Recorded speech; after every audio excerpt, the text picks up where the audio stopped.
দুটো ছবির কাজ শেষ করেছি, সামনে দুটো ছবি অলরেডি সাইন করেছি, যেটা এখনও ঘোষণা আসেনি। আপনারা জানতে পারবেন ঘোষণা আসে। দেশ চেঞ্জ হয়ে গেছে, ছবির পরিস্থিতি কি চেঞ্জ হবে কিনা? সিনেমার মতোই চলবে। সিনেমাকে আরও স্বাধীন হতে হবে। নতুন পরিস্থিতিতে অবশ্যই সেন্সর বোর্ডের যে ঝামেলাগুলো থাকে, আমরা মন খুলে কাজ করতে চাই, মন খুলে আমাদের কন্টেন্টগুলোকে দেখাতে চাই। কন্টেন্টের উপর কোনো বিধিনিষেধ যেন না থাকে। সেন্সরের খরচ যাতে আমাদেরকে অ্যাক্টিং করতে গেলে বা কেউ কন্টেন্ট লিখতে গেলে, ডিরেকশন দিতে গেলে মাথায় যেন না থাকে যে এইটুক আমি সব কিছু বলতে পারবো না, সব কিছু দেখাতে পারবো না, আমার মাথার উপরে সেন্সর আছে। সেন্সরের খরচটা অবশ্যই মাথা থেকে তুলে ফেলতে হবে। ভাইয়া, এই যে ছাত্রগুলি আজকে আমাদের মাঝে নিয়ে যাদের বিনিময়ে আজকে মানে এই পর্যায়ে আসছে, কী বল? তারা শহীদ, তারা আমাদেরকে একটা বাংলাদেশ, একটা নতুন জায়গা, একটা প্ল্যাটফর্ম দিয়ে গেছে। অবশ্যই এই শ্রদ্ধাবোধটুকু আমাদেরকে মাথায় রাখতে হবে। বহু শহীদের বিনিময়ে ৭১ সালে আমরা বাংলাদেশকে পেয়েছি।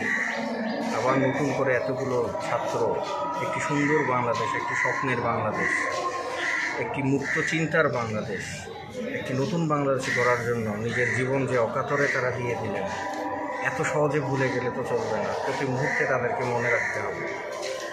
আমাদের এখানে সবচাইতে প্রবলেমটা হচ্ছে কিছু শ্রেণী মারা যায় যেন মরার জন্যেই মরে, তারপরে তারা ইতিহাস হয়ে যায়, অতীত হয়ে যায়, এবং ইতিহাসকে আমরা দ্রুত ভুলে যাই। এত দ্রুত আসলে ভুললে আমরা নিজেদেরকে পুনর্গঠন করবো কীভাবে? আমাদেরকে মনে রাখতে হবে তারা হচ্ছে আমাদের মাথার তাজ, তাদেরকে নিয়েই আমাদের চলতে হবে। আচ্ছা, আপনি একটু আগে বলছিলেন যে অনেক বিপদের সম্মুখীন হয়েছে, এখন কীভাবে আপনি চলচ্চিত্রটা পরিচালনা করার জন্য চাচ্ছেন?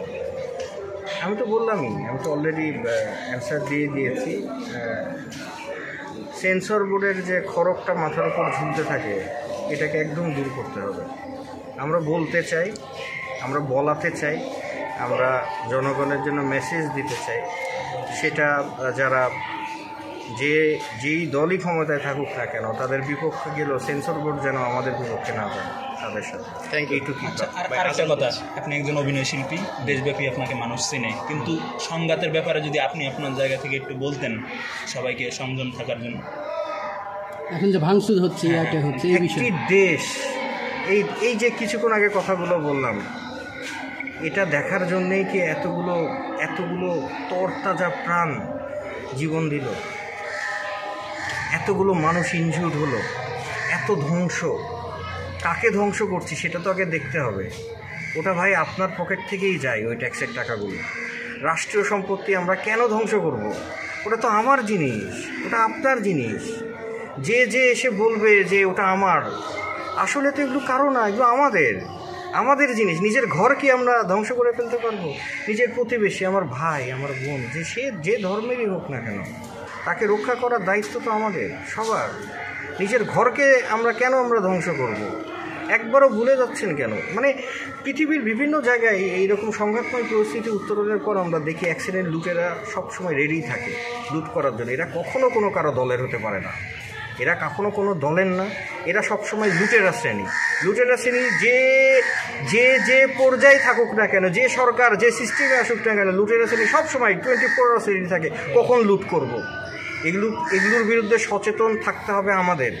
যেভাবে সচেতন থেকে আপনারা, আমাদের বাচ্চারা একটি নতুন জায়গা, একটি নতুন প্ল্যাটফর্ম আমাদেরকে এনে দিয়েছে, তাদের এই অর্জিত কষ্টকে আমরা এভাবে নস্যাৎ হতে দেব দু একটা লুটেরার জন্য?